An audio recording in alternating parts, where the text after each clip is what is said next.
कहानी की शुरुआत होती है बड़े घर से, जहां आखिरकार अहाना वापस आ चुकी है। और सबसे बड़ी बात यह है कि अब अर्जुन भी पूरी तरह अहाना का साथ देने लगा है। कल तक जो अर्जुन अहाना से तलाक लेने वाला था, आज वो उसका साया बनकर उसके साथ खड़ा है।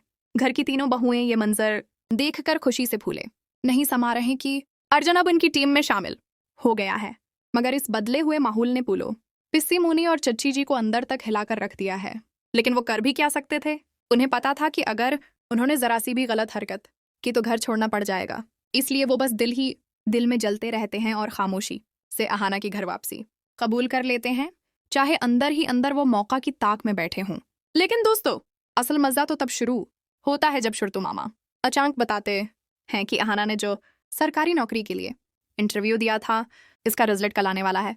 ये सुनते ही अहाना के चेहरे पर खुशी के साथ साथ घबराहट भी नजर आती है। वो काफी नर्वस हो जाती है क्योंकि ये नौकरी उसके खुददारी की जंग है। अहाना कहती है कि उसे नहीं लगता कि उसका सिलेक्शन होगा। एक तरफ इहाना खुदा से दुआ कर रही होती है, दूसरी तरफ पिस्सी मुनी और पोलो के दिल में अल्टी खुशी होती है। पोलो फख्र से कहता फिरता है, अरे माँ, आप टेंशन मत लें, इस अहाना की कोई नौकरी विक्री नहीं लगने वाली। इतना आसान थोड़ा होता है। कल देखना कैसी बेइज्जती होती है उसकी। रात को जब अर्जुन दफ्तर से लौटता है तो वह अहाना का हौसला बढ़ाता है। अगर इस बार सिलेक्शन नहीं होगा तो अगली बार जरूर होगा, तुम फिक्र ना करो। अगले दिन जब रिजल्ट आने में सिर्फ 1 घंटा रह जाता है, पूरे घर का माहौल किसी क्रिकेट वर्ल्ड कप फाइनल जैसा हो जाता है। सब लोग हाल में उकट्ठे हो जाते हैं।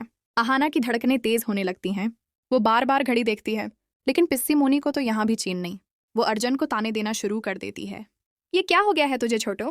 पहले तो तू उसकी नौकरी के खिलाफ था, चाहता था कि वो घर संभाले, और अब देखो तू इसके रिजल्ट का इंतजार कर रहा है। जोरों का गुलाम बन गया है तू।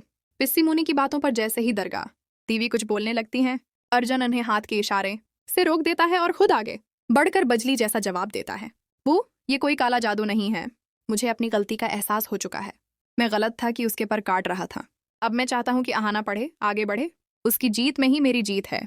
अर्जुन की ये बातें सुनकर पसी मुनी गंग रह जाती है और मना फुलाकर बैठ जाती है।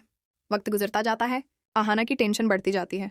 बाकी घर वाले तो उस पर पूरा भरोसा रखते थे, लेकिन पोलो और पिस्सी मोनी तो दुआ मांग रहे थे कि अहाना का नाम लिस्ट में ना हो। और फिर वो लम्हा आ ही जाता है। अर्जुन लैपटॉप रिफ्रेश करता है। अहाना, तुम्हारा सिलेक्शन हो गया है, तुम पास हो गई हो। ये सुनते ही घर खुशियों से गूंज उठता है। अहाना की आंखों से खुशी के आंसू बह पड़ते हैं। इतने में दरगाह देवी चांदी की थाली में सजे लड्डू लेकर आ जाती हैं। अहाना हैरान होकर पूछती है, माँ, ये रिजल्ट तो अभी आया है, ये लड्डू इतनी जल्दी? दरगाह देवी प्यार से उसके सर पर हाथ फेर कर कहती हैं,